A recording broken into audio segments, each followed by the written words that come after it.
Franchise-tagged tight end Dalton Schultz will report to Minicamp today.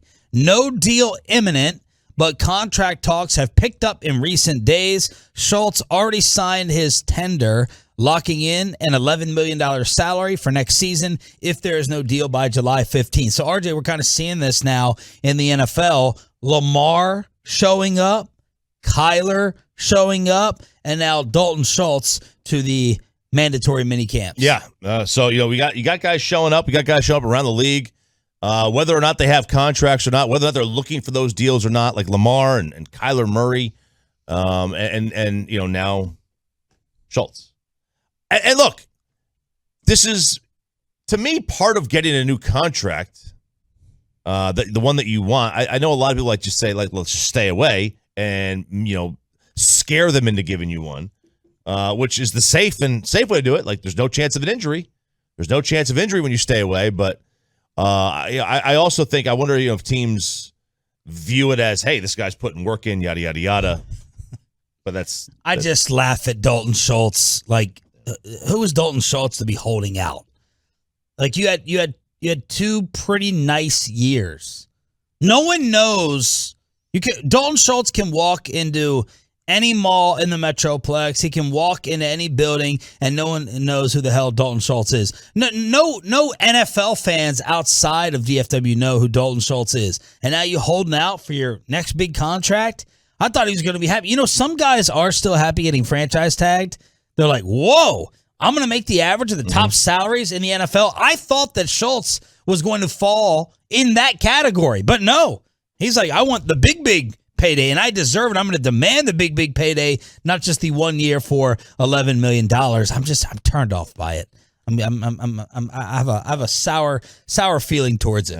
It's a lot of money, dude. It's a lot of money for a guy that I think is very replaceable. I do too. He's a good player, but I think he's replaceable.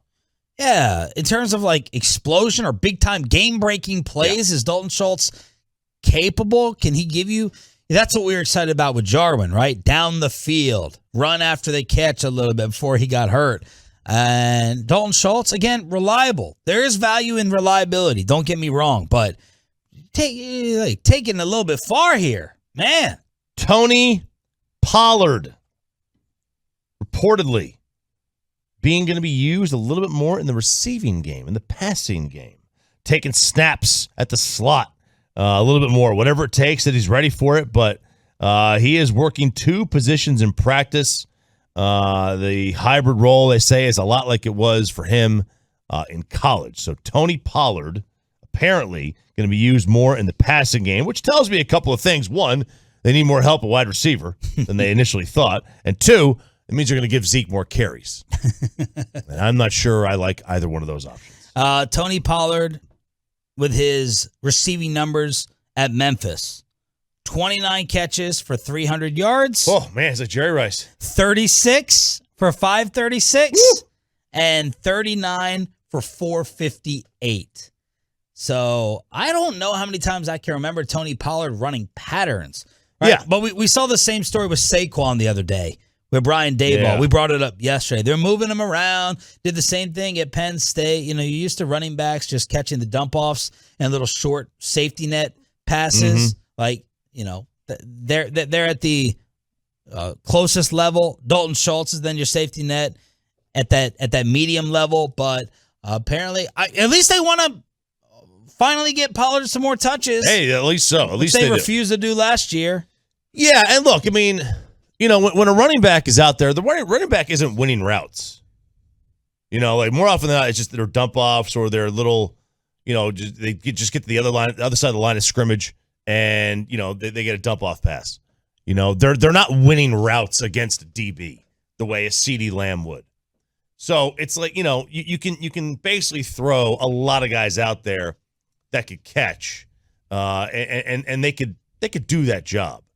So it's not unique just to Tony Pollard. I mean, Zeke could do it, for crying out loud. The question is, who would you rather have catch a pass and who would you rather have running the football? And I do think for the first time in Zeke's career, we've reached that question where that actually is a legitimate question. Who would you rather have touch the football as a running back?